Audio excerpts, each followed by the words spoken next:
Bienvenue dans cette nouvelle édition du QG News. Au sommaire, le retrait des pays africains de la Cour pénale internationale se poursuit. Après le Burundi et l'Afrique du Sud, la Gambie a annoncé mardi son intention de quitter la juridiction internationale. La compagnie aérienne Rwandair poursuit son expansion à l'international. Elle envisage d'ouvrir à partir de 2017 des lignes à partir du Ghana pour desservir les villes de Londres au Royaume-Uni, Bombay en Inde et Guangzhou en Chine. Et au Cameroun, après l'accident ferroviaire DCK, l'heure est à l'analyse des causes. Se pose notamment la problématique de la protection civile et de la prévention des catastrophes.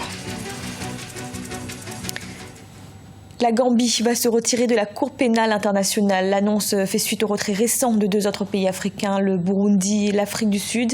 Les autorités, par la voix du ministre de l'Information, Chérif Bojang, ont indiqué ce mardi avoir entamé le processus de retrait prescrit par le statut fondateur. Ibrahima Djoumaba.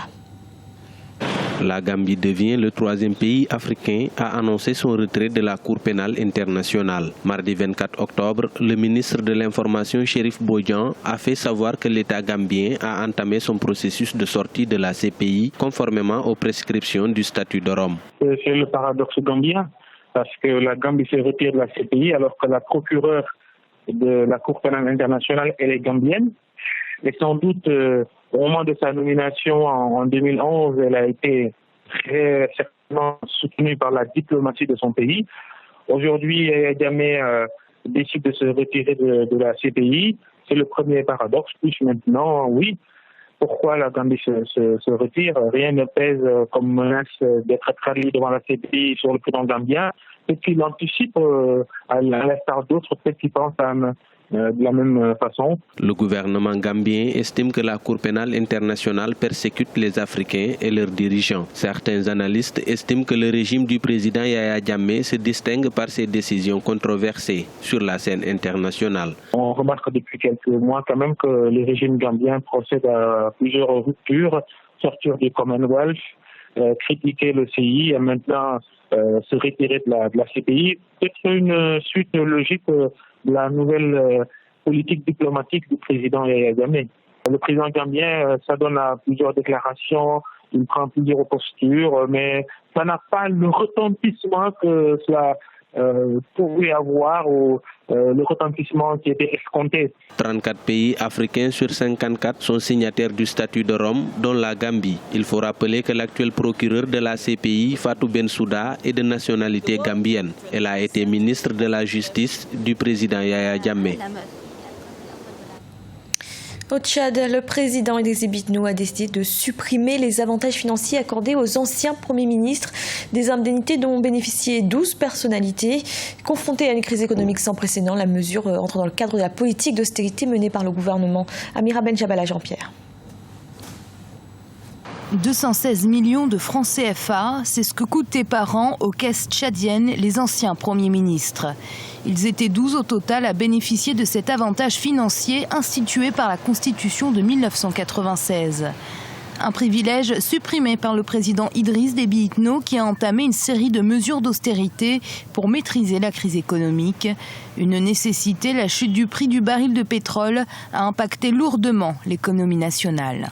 En tenant compte de la situation économique du Tchad, je prends avec philosophie cette mesure. Si cette mesure pouvait permettre d'ouvrir les écoles et les hôpitaux, ce serait bien. Malheureusement, la mesure est prise et des établissements scolaires et sanitaires sont restés fermés.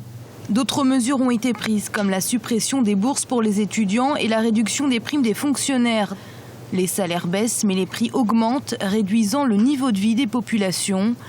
Les mouvements de grève n'ont pas tardé. La grogne sociale est désormais difficile à contenir. Ces mesures sont incontournables et nécessaires pour le redressement de notre économie et surtout de nos finances.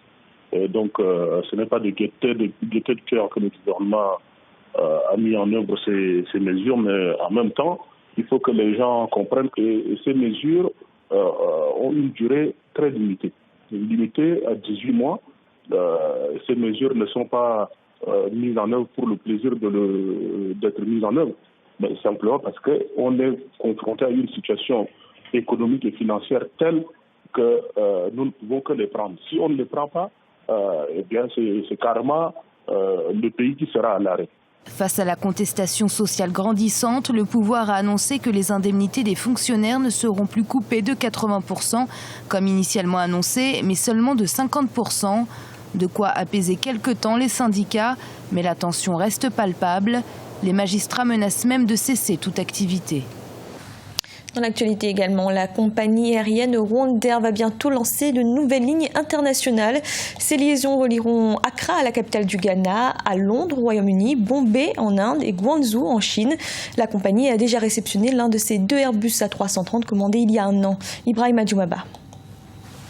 La compagnie aérienne du Rwanda poursuit son expansion à l'international. Rwandair prévoit de lancer de nouvelles lignes internationales pour relier l'Asie et l'Europe. Dans ce cadre, elle envisage d'ouvrir à partir de 2017 des lignes à partir de la capitale du Ghana, Accra, pour desservir les villes de Londres au Royaume-Uni, Mumbai en Inde et Guangzhou en Chine. L'Inde figure parmi les destinations les plus sollicitées par les voyageurs en raison de son offre intéressante dans les domaines du tourisme et des soins médicaux. Nous étudions également le lancement des liaisons Accra-Guangzhou et Accra-Londres. Rwandair a réceptionné à la fin du mois de septembre 2016 l'un de ses 2 Airbus A330 commandés aux constructeurs européens il y a un an. Si l'on en croit les observateurs, la compagnie rwandaise compte s'étendre davantage en renforçant notamment la qualité de son service pour conquérir plus de parts de marché dans un espace aérien de plus en plus concurrentiel. Non seulement il y a ce plan d'expansion sur les lignes internationales, mais aussi il y a une immense expansion au niveau des lignes africaines. Rwanda a un avantage comparatif vu que son marché n'était pas aussi inondé par ces grandes sociétés africaines. Par contre, il y a quand même des concurrents de taille qui sont mentionnés, surtout dans la région, notamment le Ethiopian Airlines et le Kenya Airways. Mais tu sais, c'est comme toute affaire, il y a toujours la compétition, mais aussi des avantages comparatifs. Donc, ces compagnies existantes, ils ont manifesté des faiblesses, surtout en termes de services. Rwandair compte actuellement 18 destinations en Afrique, notamment Lagos, Accra et Johannesburg. Sa seule destination hors du continent est Dubaï, aux Émirats arabes unis. La compagnie du Rwanda est devenue le premier client d'Airbus en Afrique de l'Est pour les longs courriers. Au Cameroun, l'accident ferroviaire DCK suscite des questionnements au sein de la société civile. Se pose notamment la problématique de la mise en place d'une véritable politique de prévention et de gestion des catastrophes. Le rôle de la direction de la protection civile est également remis en question. Reportage de notre correspondant Chérif Ousmane Bardonka. Au Cameroun, depuis la catastrophe des ECA, la question de la protection civile alimente les débats au sein de la société civile. Si certains dressent le constat de la limitation de ses capacités en ressources humaines et en matériel, d'autres par contre critiquent une absence d'une véritable politique de prévention et de gestion de catastrophes. Il faudrait commencer par comment faire pour respecter la vie des Camerounais et leur offrir une route, un rail, des avions, des airs dont on s'est assuré du parfait fonctionnement. Et cela, vous avez pu voir que le technique et le politique maintenant se rejettent la responsabilité. Mais en fait, ici, qui décide, c'est le politicien.